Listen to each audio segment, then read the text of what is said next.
Chapitre 39. Le temps de détresse.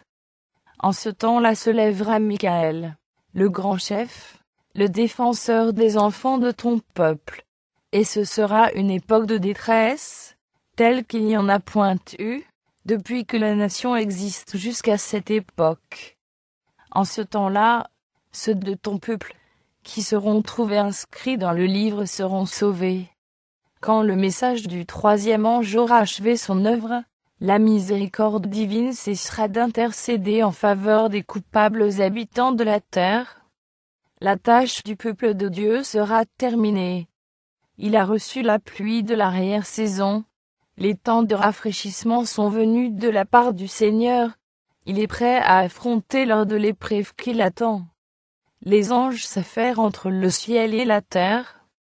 Un ange revenu de la terre annonce que sa mission est finie, que le monde a subi sa dernière épreuve, et que tous ceux qui ont été fidèles au précepte divin ont reçu le sceau du Dieu vivant.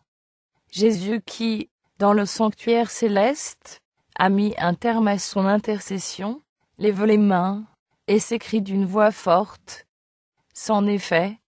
Puis, tandis que toutes les armées angéliques déposent leur couronne, il proclame solennellement que celui qui est injuste soit encore injuste, que celui qui est souillé se souille encore, et que le juste pratique encore la justice, et que celui qui est saint se sanctifie encore. Le sort de tous les hommes a été décidé, soit pour la vie, soit pour la mort. Le Sauveur a fait la propitiation pour son peuple, et il a effacé ses péchés. Le nombre de ses sujets est complet. Le règne, la domination, et la grandeur de tous les royaumes qui sont sous les cieux, sont sur le point d'être confiés aux héritiers du salut. Jésus va régner comme roi des rois et seigneur des seigneurs.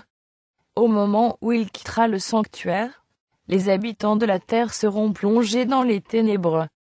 À cette heure lugubre, les justes devront vivre devant la face de Dieu sans intercesseur. Les restrictions qui pesaient sur les pécheurs étant levées, Satan exercera un empire absolu sur les impénitents irréductibles. La grâce divine sera parvenue à son terme. Le monde aura rejeté la miséricorde de Dieu, méprisé son amour et foulé aux pieds sa loi. Les méchants auront franchi les limites de leur temps de probation. L'Esprit de Dieu, auquel ils auront obstinément résisté, leur sera enfin retiré. N'étant plus protégés par la grâce divine, ils seront à la merci de Satan, qui plongera alors les habitants de la terre dans la grande détresse finale. Les anges de Dieu, ayant cessé de tenir en échec la violence des passions humaines, tous les éléments de discorde seront déchaînés. Le monde entier passera par une catastrophe plus redoutable que celle dans laquelle périt l'ancienne Jérusalem. Un seul ange fit autrefois mourir tous les premiers-nés des Égyptiens et plongea le pays dans le deuil. Quand David pécha contre Dieu en faisant le dénombrement du peuple, un seul ange suffit pour produire l'hécatombe qui frappa Israël. La puissance de destruction exercée jadis sur l'ordre de Dieu par de saints anges sera, dès qu'il le leur permettra, abandonnée aux mauvais anges. Il y a maintenant des forces toutes prêtes à répandre la désolation en tout lieu, et qui n'attendent que la permission de Dieu. On a souvent accusé ceux qui honorent Dieu d'attirer des fléaux sur l'humanité. À ce moment-là, ils seront considérés comme étant la cause des effrayantes convulsions de la nature, aussi bien que des luttes sanglantes qui désoleront la terre. En outre, la puissance du dernier avertissement ayant enflammé la colère de ceux qui l'ont rejeté, l'esprit de haine et de persécution, intensifié par Satan, se déchaînera contre les fidèles. Quand Dieu se fut retiré du milieu de la nation israélite, ni les sacrificateurs ni le peuple n'en eurent conscience. Livrés à l'empire absolu de Satan, et esclaves des plus violentes passions, ils ne se considéraient pas moins comme les favoris du ciel. Les cérémonies suivaient leur cours dans le temple. On offrait des sacrifices sur des autels souillés de crimes, et on invoquait chaque jour la bénédiction du ciel sur un peuple coupable du sang du Fils de Dieu et assoiffé de celui de ses disciples et apôtres. L'humanité ne se doutera pas davantage que des décisions irrévocables auront été prises dans le sanctuaire, que l'Esprit de Dieu se sera définitivement retiré, et que la destinée du monde aura été scellée pour l'éternité. On continuera de pratiquer les formes du culte, et une ardeur satanique revêtira les apparences d'un grand zèle pour le service de Dieu. Alors que le jour du repos sera la principale question agitée dans la chrétienté, et que les autorités civiles et ecclésiastiques auront uni leurs forces pour imposer à tous l'observation du dimanche, le refus obstiné d'une faible minorité de croyants de se soumettre aux exigences populaires fera de les objets d'une exécration universelle. On déclarera qu'on ne doit pas tolérer les quelques individus qui résistent à une institution de l'Église et à une loi de l'État, qu'il est préférable de les sacrifier plutôt que de plonger des nations entières dans la confusion et l'anarchie. Il y a 18 siècles, les chefs du peuple se servaient de ce même argument contre Jésus. Il est de votre intérêt qu'un seul homme meure pour le peuple, et que la nation entière ne périsse pas, disait l'astucieux Caïphe. Cet argument semblera concluant. Un décret lancé contre les observateurs du sabbat du 4e commandement les déclarera passibles des châtiments les plus sévères, et donnera au public, à partir d'une certaine date, l'autorisation de les mettre à mort. Le romanisme, dans l'Ancien Monde, et le protestantisme apostate dans le Nouveau, adopteront les mêmes mesures envers ceux qui honorent les statuts de l'Éternel. Le peuple de Dieu sera alors plongé dans les scènes d'affliction et d'angoisse, que le prophète qualifie de temps de détresse de Jacob. Ainsi parle l'Éternel. Nous entendons des cris d'effroi, c'est l'épouvante, ce n'est pas la paix. Pourquoi tous les visages sont-ils devenus pâles? Malheur, car ce jour est grand, et on n'a point eu de semblable. C'est un temps d'angoisse pour Jacob, mais il en sera délivré. La situation du peuple de Dieu en ces temps de détresse est représentée par la nuit d'agonie passée par Jacob à crier à Dieu de le délivrer de la main d'Ésaü. Pour avoir extorqué par ruse la bénédiction que son père destinait à Ésaü, Jacob avait dû s'enfuir pour échapper aux menaces de mort proférées par son frère. Après des années d'exil, sur l'ordre de Dieu, il s'était mis en route pour rentrer au pays accompagné de ses femmes, de ses enfants et de ses troupeaux de gros et de menu bétail. Parvenu à la frontière, il fut frappé de terreur par la nouvelle que son frère, évidemment animé d'un sentiment de vengeance, venait à sa rencontre à la tête d'une troupe d'hommes armés.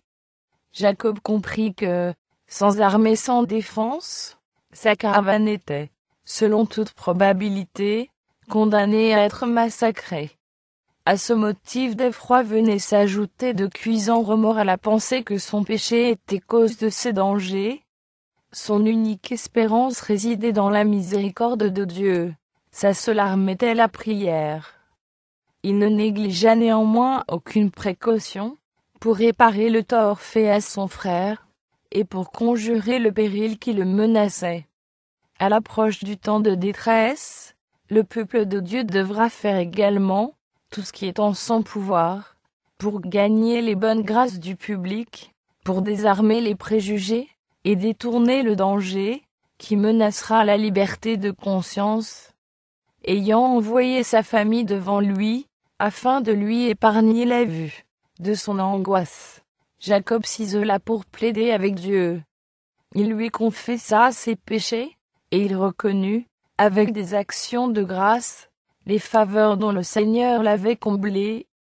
En des termes qui trahissent une profonde humiliation, il rappela à Dieu l'alliance conclue avec ses pères, et les promesses qui lui avaient été faites, à Bethel, dans sa vision nocturne, alors qu'il se rendait au pays de l'exil. La crise de sa vie était venue, tout ce qu'il possédait était en jeu. Solitaire, Jacob passa la nuit à prier, et à s'humilier. Soudain, une main le saisit par l'épaule. Se croyant assailli par un ennemi qui en voulait à sa vie, il se défendit avec l'énergie du désespoir. À l'aube, l'inconnu, usant d'une puissance surhumaine, appuya sa main sur la hanche du robuste berger qui, momentanément paralysé, et soudain éclairé, se jeta impuissant et sanglotant sur le cou de son mystérieux antagoniste. Jacob savait, maintenant, qu'il avait lutté avec l'ange de l'Alliance. Mais, bien que devenu infirme, et en proie à une vive douleur, il ne renonça pas à son dessein. Assez longtemps les regrets et les remords l'avaient tourmenté. Il voulait avoir l'assurance de son pardon. Comme le divin visiteur semblait se disposer à le quitter, Jacob se cramponna à lui, et le supplia de le bénir. À l'ange qui lui disait « Laisse-moi aller, car l'aurore se lève », le patriarche répondit « Je ne te laisserai point aller, que tu ne m'aies béni. » Parole admirable de confiance, de courage et de constance. Si elle avait été dictée par l'orgueil ou la présomption, Jacob aurait été instantanément foudroyé, mais son assurance était celle de l'homme qui, ayant confessé sa faiblesse et son indignité, a confiance en la miséricorde d'un Dieu fidèle à son alliance. Il lutta avec l'ange, et il fut vainqueur. Grâce à son humiliation, à son repentir et au complet abandon de soi-même, ce mortel, faillible et pécheur, remporta la victoire dans sa lutte, avec la majesté du ciel. De sa main tremblante, il s'était saisi de promesses de Dieu, et celui dont le cœur brûle d'un amour infini n'avait pu rejeter la supplication du pénitent. Comme preuve de son triomphe, et pour encourager d'autres malheureux à suivre son exemple, le nom de Jacob, qui rappelait son péché, fut remplacé par un autre, Israël, qui commémorait sa victoire. Le fait que Jacob fut le plus fort en luttant avec Dieu, devint pour lui un gage de la promesse qu'il serait aussi vainqueur en luttant avec les hommes. Il ne craignit donc plus d'affronter la colère de son frère. L'Éternel était son défenseur. Satan avait accusé Jacob devant les anges de Dieu. Il prétendait avoir le droit de le faire mourir à cause de son péché. Il avait ensuite poussé Ésaü à marcher contre lui, et, au cours de la longue bataille nocturne, le tentateur s'était efforcé de décourager le patriarche, en lui rappelant sa transgression, et de lui faire abandonner la partie. Certain que, sans le secours du ciel, il était irrémédiablement perdu. Jacob faillit tomber dans le désespoir. Mais, tout en regrettant sincèrement sa grande faute, il fit appel à la miséricorde divine, refusant de se laisser détourner de son but. Se cramponnant à l'ange, il lui présentait sa requête, avec une intensité et une ferveur telles qu'il remporta la victoire. De même qu'il poussa autrefois Ésaü à marcher contre son frère, ainsi, pendant le temps de détresse, Satan incitera les méchants à faire périr le peuple de Dieu, qu'il accusera, comme il accusa Jacob. Il considère tous les hommes comme ses sujets. Seul le petit groupe d'observateurs des commandements de Dieu résiste à son autorité, et, s'il pouvait les extirper de la terre, son triomphe serait complet. Mais il verra des anges veiller sur eux, et il en conclura que leurs péchés sont pardonnés. Seulement il ne saura pas que leur sort a été décidé dans le sanctuaire céleste. Aussi, connaissant exactement les transgressions dans lesquelles il les a fait tomber, il les présentera devant Dieu en exagérant démesurément leurs fautes, et en concluant qu'ils méritent, tout aussi bien que lui, d'être exclus du ciel. Il affirmera que Dieu ne peut pas, en justice, leur pardonner et le détruire, lui et ses démons. Il les réclamera donc, comme lui appartenant, et exigera qu'il lui soit livré. Tandis que Satan accusera les enfants de Dieu, il lui sera permis de les assaillir de ses plus fortes tentations. Leur confiance, leur foi et leur fermeté seront soumises à rude épreuve. Il s'efforcera de les terrifier en leur présentant leur cas comme désespérés, et la souillure de leurs péchés comme ineffaçable. Il espérera ainsi les faire succomber en reniant Dieu. Eux, en récapitulant leur passé, seront conscients de leur faiblesse et de leur indignité. Ils ne verront que peu de bonnes choses dans tout le cours de leur vie, et leur foi sera ébranlée. Bien qu'entouré d'ennemis résolus à l'écraser, le peuple de Dieu ne sera pas inquiet à cause des persécutions. Il craindra de ne s'être pas repenti de tous ses péchés, et de s'être privé, en raison de quelque faute, du bénéfice de cette promesse du Sauveur. Je te garderai aussi à l'heure de la tentation qui va venir sur le monde entier, pour éprouver les habitants de la terre. S'il avait l'assurance de son pardon, il ne reculerait ni devant la torture, ni devant la mort. Mais il redoutera de perdre la vie par sa propre faute, et de jeter l'opprobre sur le nom de Dieu. De tous côtés, les croyants n'entendent parler que de complots et de trahisons, et verront s'organiser des machinations meurtrières. Ils éprouveront alors un désir intense de voir la fin du règne de l'apostasie, et de la méchanceté. Et tandis qu'ils supplieront Dieu à cet effet, ils se reprocheront de n'avoir pas plus de puissance pour contenir la marée montante du mal. Ils se diront que s'ils avaient toujours employé leurs facultés au service du Christ, s'ils s'étaient constamment fortifiés, Satan aurait moins de pouvoir contre eux. Mais, tout en s'affligeant devant Dieu de leurs nombreux péchés, ils se rappelleront leur repentir, et se réclameront de cette promesse du Sauveur. Qu'on me prenne pour refuge, qu'on fasse la paix avec moi, qu'on fasse la paix avec moi. Leur foi ne les abandonnera pas, parce que leurs prières ne seront pas aussitôt exaucées. Malgré une vive souffrance, malgré leur terreur et leur angoisse, ils ne se relâcheront point dans leurs intercessions. Ils se cramponneront à la puissance de Dieu, de même que Jacob s'attache à l'ange, et ils répéteront avec lui: Je ne te laisserai point aller, que tu ne m'aies béni. Si Jacob ne s'était pas repenti d'avoir frauduleusement acquis les droits d'ânesse, Dieu n'aurait pas exaucé sa prière, et ne lui aurait pas sauvé la vie. Il en ira de même dans le temps de détresse. Alors, si le chrétien, déjà torturé par l'angoisse, voyait se dresser devant lui des péchés non confessés, il succomberait, sa foi sombrerait, et il n'aurait plus assez de confiance pour supplier Dieu de le délivrer. Mais, en dépit du vif sentiment de son indignité, il n'aura pas de péché caché à confesser.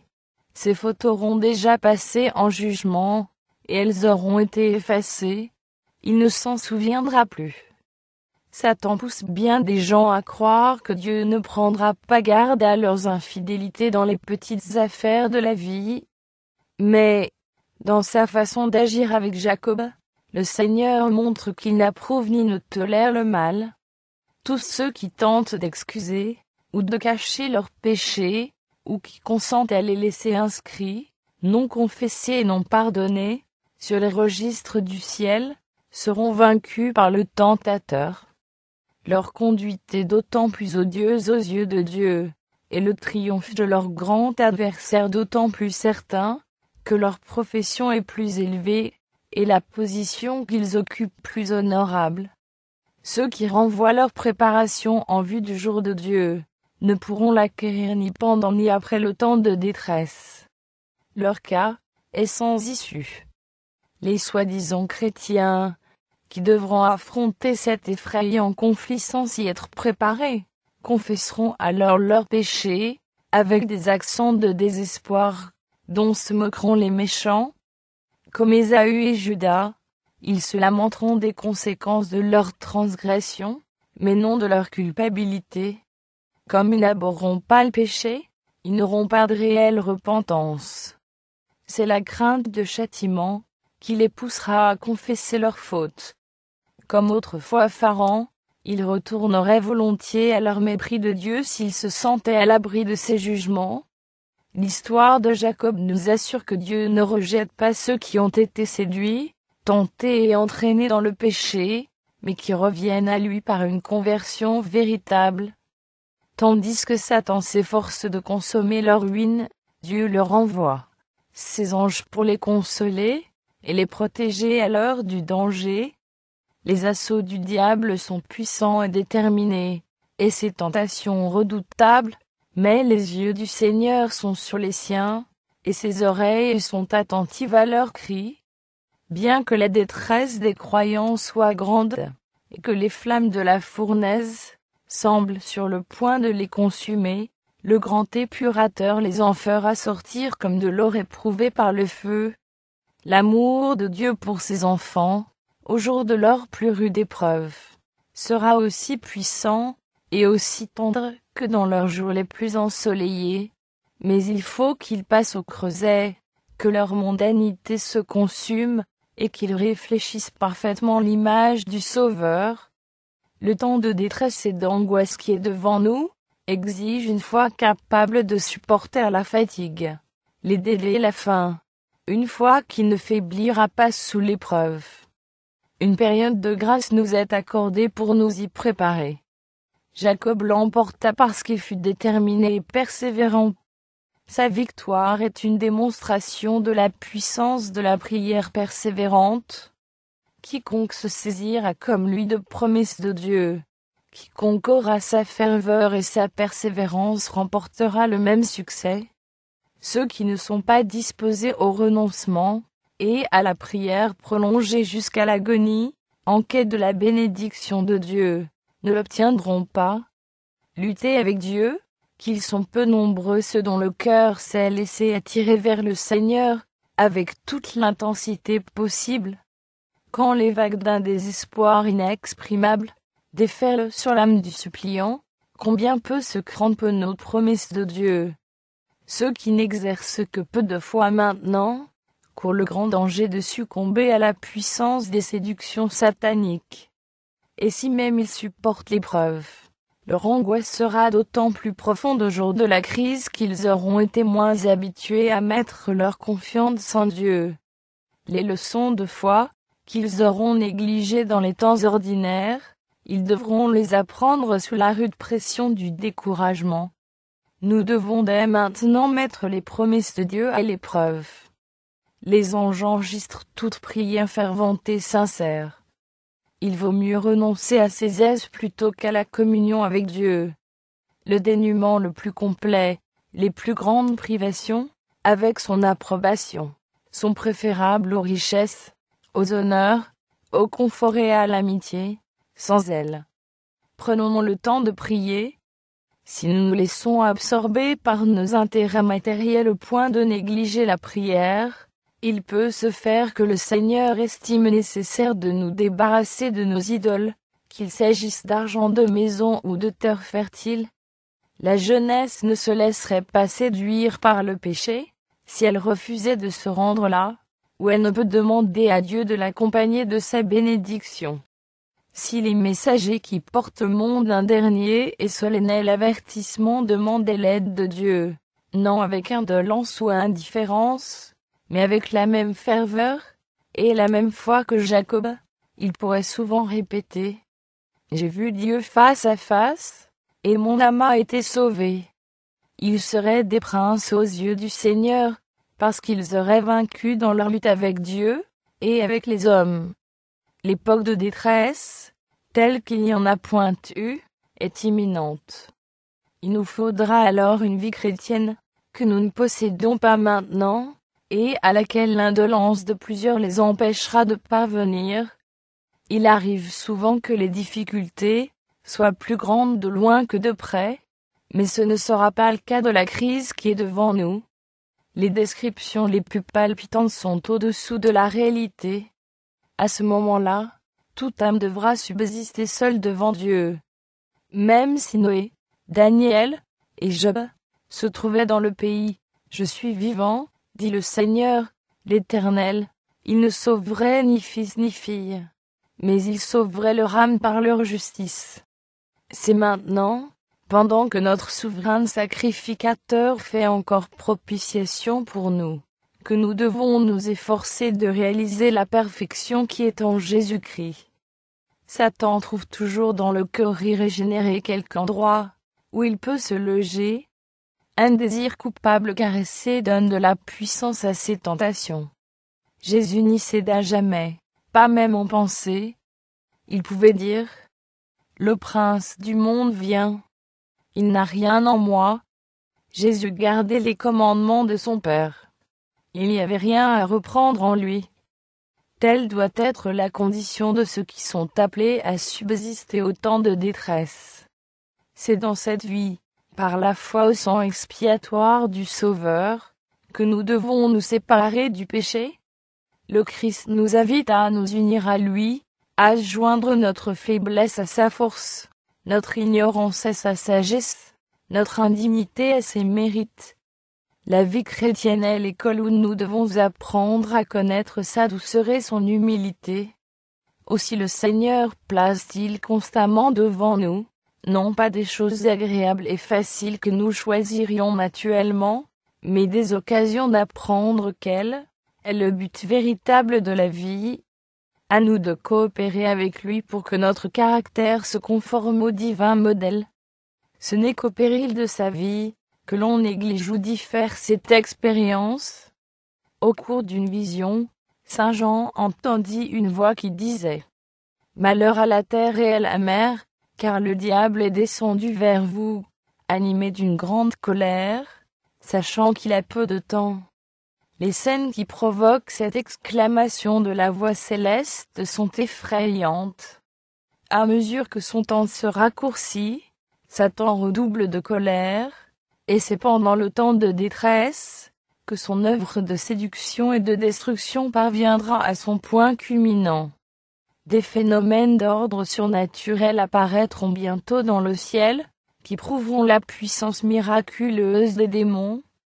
Les esprits malins se rendront auprès des rois, et auprès de tous les habitants de la terre pour les séduire, et les engager à unir leur force à celle de Satan, dans sa lutte suprême contre le gouvernement de Dieu. C'est ainsi que peuples et souverains seront ensorcelés. Des personnages s'élèveront, qui se donneront pour le Christ, et se réclameront des titres et du culte qui reviennent au Rédempteur du monde. Ils opéreront des guérisons, et prétendront être porteurs de révélations célestes. Pour couronner le grand drame de la séduction, Satan lui-même simulera l'avènement du Seigneur, que l'Église attend depuis si longtemps, comme la consommation de ses espérances. En diverses parties du monde, on verra paraître un personnage majestueux, auréolé d'une gloire éclatante, qui rappellera la description du Fils de Dieu donnée dans l'Apocalypse. Son éclat dépassera tout ce que les yeux des mortels auront jamais contemplé. Ce cri de triomphe déchirera les airs. Le Christ est venu. Le Christ est venu. Les foules se prosterneront devant lui pour l'adorer, tandis qu'il lèvera les mains pour les bénir, exactement comme Jésus, lorsqu'il bénissait ses disciples au jour de sa chair. Sa voix sera douce, contenue, et fort mélodieuse. Affable et compatissant, il répétera quelques-unes des vérités célestes et consolantes prononcées par le Seigneur. Il guérira les malades, puis, en vertu de son autorité, ce faux Christ affirmera avoir transféré le sabbat au dimanche, et ordonnera à chacun de sanctifier le jour qu'il a béni. Il déclarera que ceux qui s'obstineront à observer le 7e jour renient le Christ, puisqu'ils refuseront de prendre garde aux anges qu'il a envoyés pour apporter la vérité au monde. Cette suprême séduction sera presque irrésistible. Comme les Samaritains éblouis par Simon le magicien, les foules, du plus grand au plus petit, s'écrieront Celui-ci est la puissance de Dieu, celle qui s'appelle la grande. Mais le peuple de Dieu ne se laissera pas mystifier.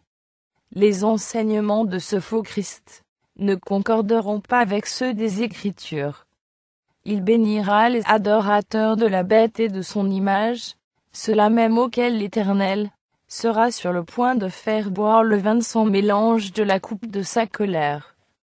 Du reste, Satan ne pourra pas imiter tout l'éclat du retour du Seigneur.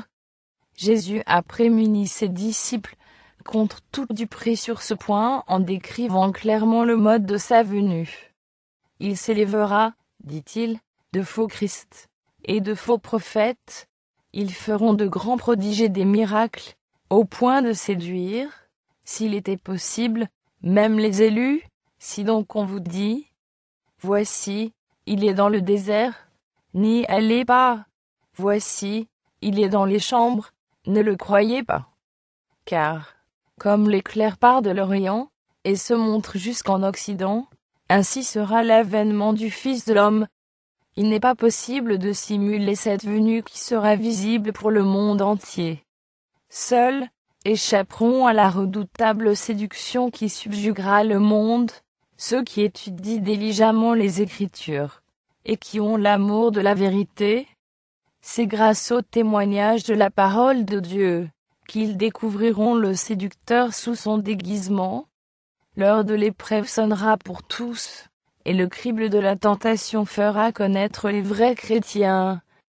Le peuple de Dieu est-il assez enraciné dans la vérité pour pouvoir résister au témoignage même de ses sens? Saura-t-il, au cours de cette crise, s'attacher aux Écritures et aux Écritures seules?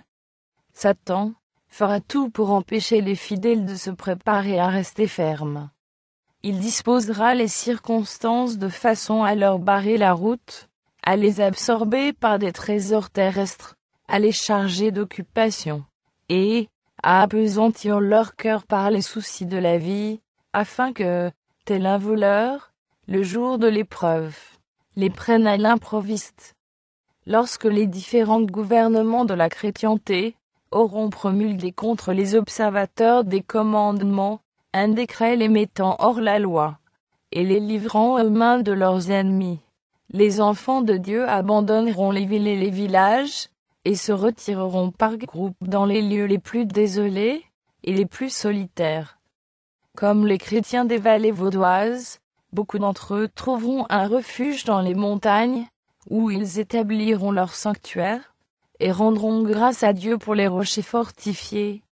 Mais un grand nombre d'entre eux, de toutes nations, riches et pauvres, petits et grands, noirs et blancs, seront réduits au plus injuste et au plus cruel esclavage. Les bien-aimés de Dieu, chargés de chaînes, condamnés à mort, passeront de longues journées derrière des barreaux de prison. Quelques-uns seront même apparemment destinés à mourir d'inanition en des cachots infects, où leurs soupirs ne seront recueillis par aucune oreille humaine, et où nul n'ira leur porter secours. Le Seigneur oubliera-t-il son peuple à cette heure suprême? Oublia-t-il le fidèle Noé, lorsque ses jugements fondirent sur le monde antédéluvien? Oublia-t-il Lot, lorsque le feu du ciel dévora les villes de la plaine? Oublia-t-il Joseph en Égypte, au milieu des idolâtres? Oublia-t-il Élie, menacé par Jézabel du sort qu'il avait fait subir aux prophètes de Baal? Oublia-t-il Jérémie dans le puits fangeux, qui lui servait de prison? Oublia-t-il les 3 jeunes Hébreux dans la fournaise ardente, ou Daniel dans la fosse aux lions? Si on disait, l'Éternel m'abandonne, le Seigneur m'oublie. Une femme oublie-t-elle l'enfant qu'elle allait? N'a-t-elle pas pitié du fruit de ses entrailles? Quand elle l'oublierait, moi je ne t'oublierai point. Voici, je t'ai gravé sur mes mains. L'Éternel des armées a dit, celui qui vous touche, touche la prunelle de mon œil. On pourra incarcérer les enfants de Dieu, mais les murs de leur prison ne seront pas assez épais pour interrompre la communion de leur âme avec leur Sauveur. Celui qui voit toutes leurs faiblesses, et qui connaît toutes leurs épreuves, est supérieur aux puissants de la terre. Ces prisons deviendront des palais. Des anges y apporteront la lumière et la paix du ciel. Les sombres murs des cellules occupées par des âmes ferventes seront illuminés de la lumière d'en haut, comme le furent ceux de la prison de Philippe, où Paul et Silas priaient et chantaient les louanges de Dieu. Les jugements de Dieu fondront sur ceux qui veulent opprimer et anéantir son peuple. Si sa longue patience enhardit les méchants, et les encourage dans la transgression, leur châtiment, pour être différé, n'en est ni moins certain, ni moins terrible. L'Éternel se lèvera comme à la montagne de Pératsim, il s'irritera comme dans la vallée de Gabaon, pour faire son œuvre étrange, pour exécuter son travail inouï. Punir, pour notre miséricordieux Père céleste, est une tâche étrange, inaccoutumée. Je suis vivant, dit le Seigneur, l'Éternel, ce que je désire, ce n'est pas que le méchant meure. Le Seigneur est miséricordieux et compatissant, lent à la colère, riche en bonté et en fidélité, il pardonne l'iniquité, la rébellion et le péché. Et néanmoins, il ne tient point le coupable pour innocent. L'Éternel est lent à la colère, il est grand par sa force, il ne laisse pas impuni. C'est par des châtiments terribles qu'il défendra les droits de sa loi outragée. On peut juger de la sévérité du châtiment qui attend le transgresseur, par la répugnance que le Seigneur éprouve à faire justice. Telle nation, qu'il a longtemps supportée, et qui ne sera frappée qu'après avoir comblé la mesure de ses iniquités, boira enfin la coupe de sa colère sans mélange de miséricorde. Dès que Jésus n'intercédera plus dans le sanctuaire, le vin de la colère de Dieu, dont sont menacés les adorateurs de la bête et de son image, et ceux qui reçoivent sa marque leur sera versé. Les plaies dont souffrit l'Égypte quand Dieu était sur le point d'en faire sortir son peuple, étaient de même nature que celles, plus terribles et plus universelles, qui fondront sur le monde avant la délivrance finale du peuple de Dieu. Le voyant de Patmos en parle, en ces termes: un ulcère malin et douloureux frappa les hommes qui avaient la marque de la bête, et qui adoraient son image. Et la mer devint du sang, comme celui d'un mort. Et tout être vivant mourut, tout ce qui était dans la mer. Les fleuves et les sources des eaux devinrent du sang. Quelque terribles que soient ces fléaux, ils sont justifiés. L'ange de Dieu fait cette proclamation. Tu es juste, tu es saint, parce que tu as exercé ce jugement, car ils ont versé le sang des saints et des prophètes, et tu leur as donné du sang à boire. Ils en sont dignes. En condamnant à mort le peuple de Dieu, ils se sont rendus coupables de son sang aussi réellement que s'ils l'avaient versé. C'est ainsi que Jésus déclare aux Juifs de son temps, qu'ils sont coupables du sang de tous les justes mis à mort, depuis celui d'Abel jusqu'alors, puisqu'ils étaient animés du même esprit, et qu'ils se préparaient à imiter les meurtriers des prophètes. Dans la plaie suivante, le pouvoir est donné au soleil de brûler les hommes par le feu, et les hommes furent brûlés par une grande chaleur. Les prophètes décrivent ainsi la condition de la terre en ce temps redoutable. La terre est attristée, parce que la moisson des champs est perdue. Tous les arbres des champs sont flétris, la joie a cessé parmi les fils de l'homme. Les semences sont séchées sous les mottes, les greniers sont vides. Les magasins sont en ruine, comme les bêtes gémissent. Les troupeaux de bœufs sont consternés, parce qu'ils sont sans pâturage, les torrents sont à sec, et le feu a dévoré les plaines du désert. Les champs du palais seront des gémissements, dit le Seigneur, l'Éternel. On jettera partout en silence une multitude de cadavres. Ces plaies ne seront pas universelles, autrement les habitants de la terre périraient tous. Elles compteront toutefois parmi les plus terribles qui aient frappé les mortels. Tous les fléaux dont les hommes ont souffert avant la fin du temps de grâce ont été mélangés de miséricorde. Le sang de Jésus offert en leur faveur a toujours préservé les méchants du juste salaire de leur iniquité, mais sous les plaies finales, la colère de Dieu sera versée sans pitié. En ce jour-là, des multitudes chercheront l'abri de la miséricorde divine, qu'elles ont si longtemps méprisée. Les jours viennent, dit le Seigneur, l'Éternel, où j'enverrai la famine dans le pays, non pas la disette du pain, et la soif de l'eau, mais la faim et la soif d'entendre les paroles de l'Éternel. Ils seront alors errants d'une mer à l'autre, du septentrion à l'orient, ils iront ça et là pour chercher la parole de l'Éternel, et ne la trouveront pas.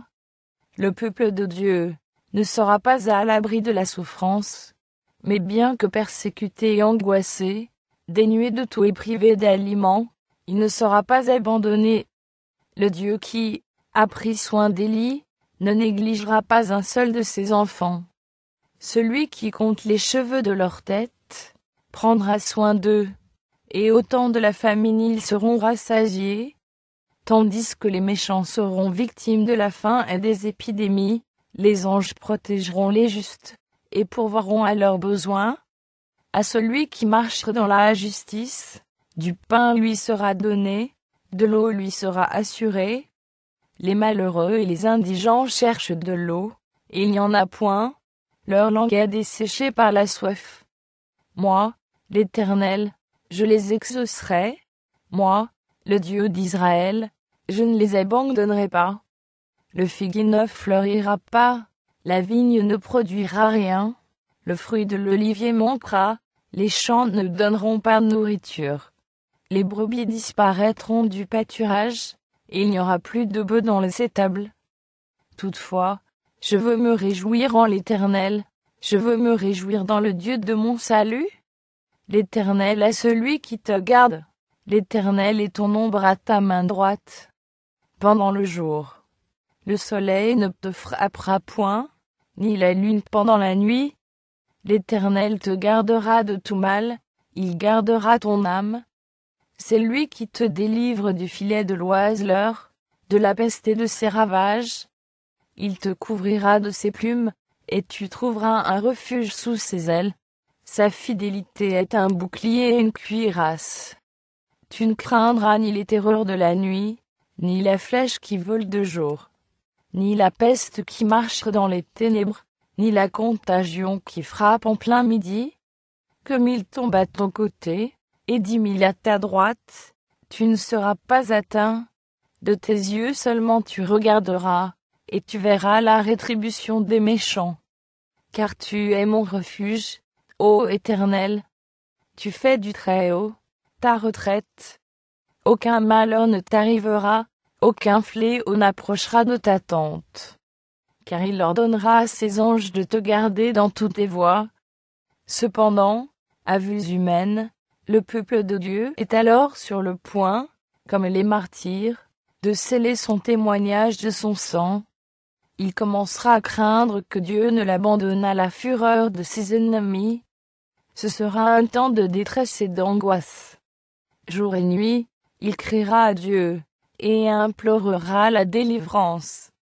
Les méchants triompheront et demanderont en se moquant. Où est maintenant votre foi?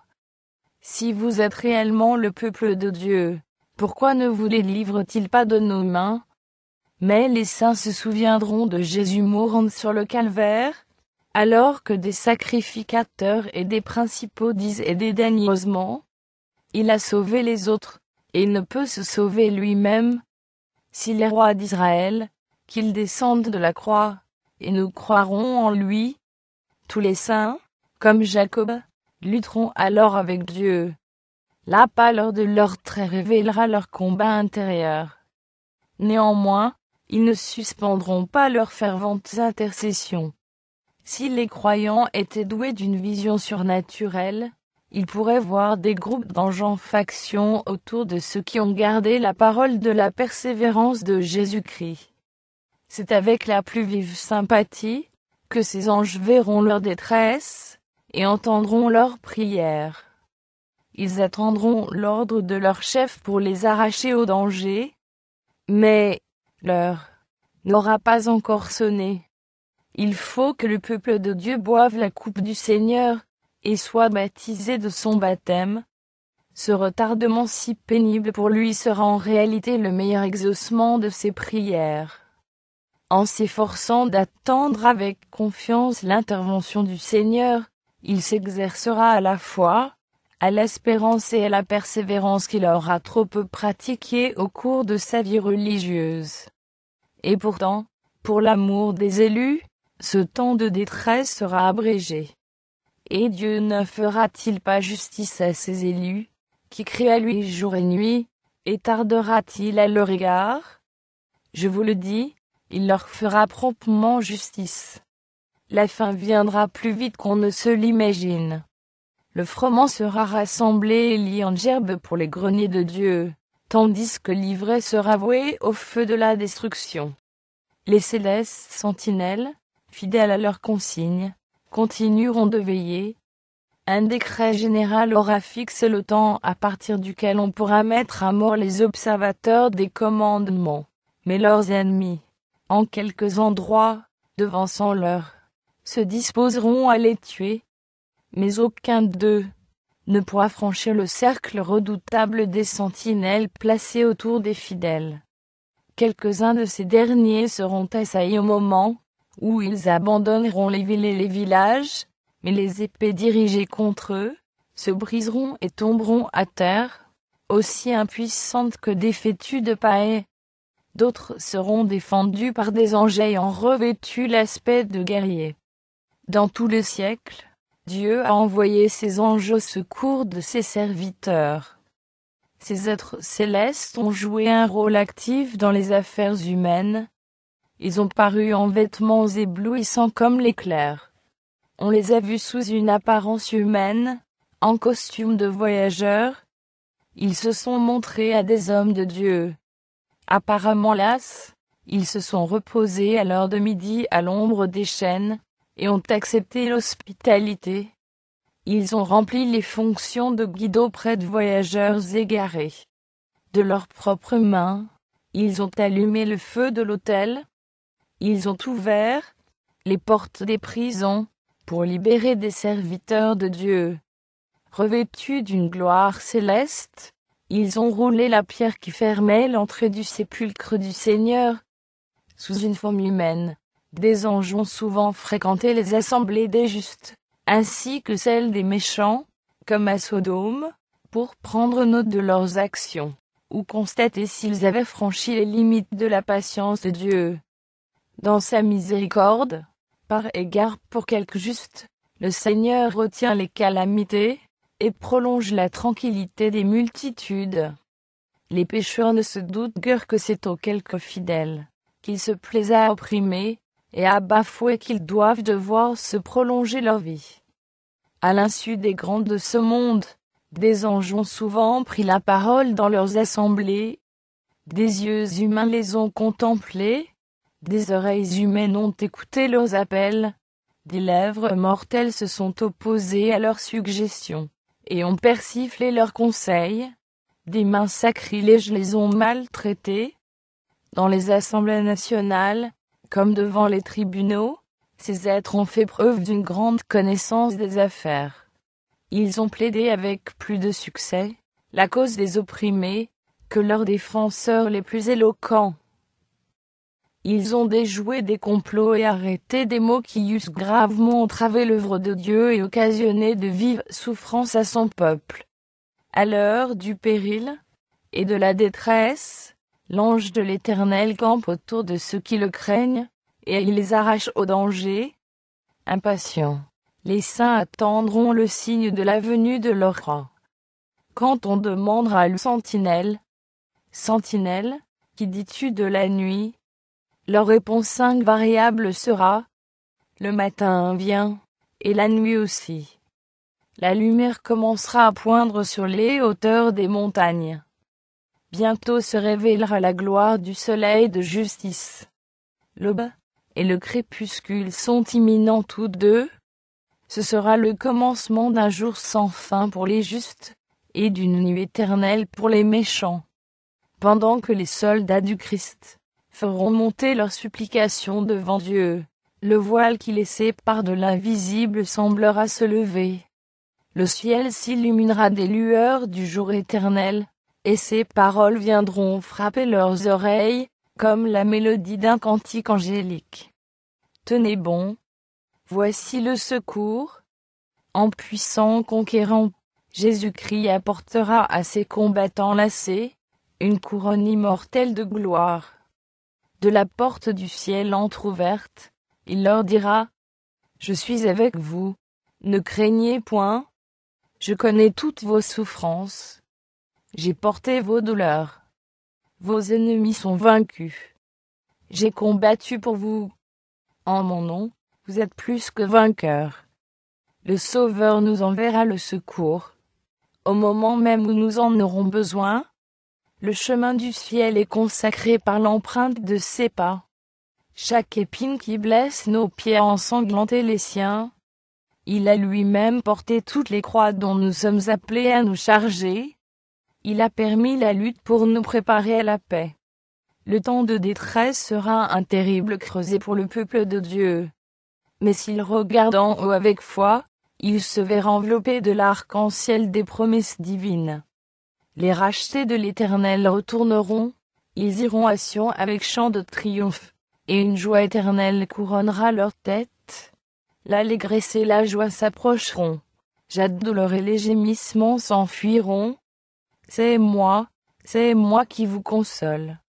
Qui es-tu, pour avoir peur de l'homme mortel, et du Fils de l'homme, pareil à l'herbe? Et tu oublierais l'Éternel, qui t'a fait, et tu tremblerais incessamment tout le jour devant la colère de l'oppresseur, parce qu'il cherche à détruire. Où donc est la colère de l'oppresseur? Bientôt celui qui est courbé sous les fers sera délivré. Il ne mourra pas dans la fosse, et son pain ne lui manquera pas. Je suis l'Éternel, ton Dieu, qui soulève la mer, et fait mugir ses flots. L'Éternel des armées est son nom. Je mets mes paroles dans ta bouche, et je te couvre de l'ombre de mes mains. C'est pourquoi, écoute ceci, malheureuse, ivre, mais non de vin. Ainsi parle ton Seigneur, l'Éternel, ton Dieu, qui défend son peuple. Voici, je prends de ta main la coupe d'étourdissement, la coupe de ma colère. Tu ne la boiras plus. Je la mettrai dans la main de tes oppresseurs, qui te disaient: Courbe-toi, et nous passerons. Tu faisais alors de ton dos comme une terre, comme une rue pour les passants.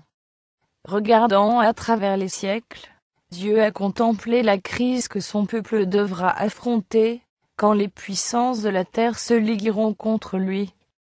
Captif mené en exil, il aura devant lui soit la perspective d'être exécuté, soit celle de périr d'inanition. Mais celui qui a ouvert la mer Rouge manifestera sa grande puissance, pour mettre un terme à sa captivité. Ils m'appartiendront, dit l'Éternel des armées, au jour que je prépare. J'aurai compassion d'eux, comme un homme a compassion de son fils qui le sert. Si le sang des fidèles serviteurs de Jésus-Christ était répandu à ce moment-là, il ne serait pas, comme celui des martyrs, une semence de chrétiens. L'humanité endurcie, ayant repoussé les appels de la miséricorde, et ceux-ci ne se faisant plus entendre, leur fidélité ne servirait pas à faire de nouvelles conquêtes. Si les justes devaient maintenant encore être tués par leurs ennemis, le prince des ténèbres triompherait. Il me protégera dans son tabernacle au jour du malheur, dit le psalmiste. Il me cachera sous l'abri de sa tente. Le Sauveur ajoute: Va, mon peuple, entre dans ta chambre, et ferme la porte derrière toi. Cache-toi pour quelques instants, jusqu'à ce que la colère soit passée. Car voici, l'Éternel sort de sa demeure, pour punir les crimes des habitants de la terre. Glorieuse sera la délivrance de ceux qui auront patiemment attendu sa venue, et dont le nom est écrit dans le livre de vie.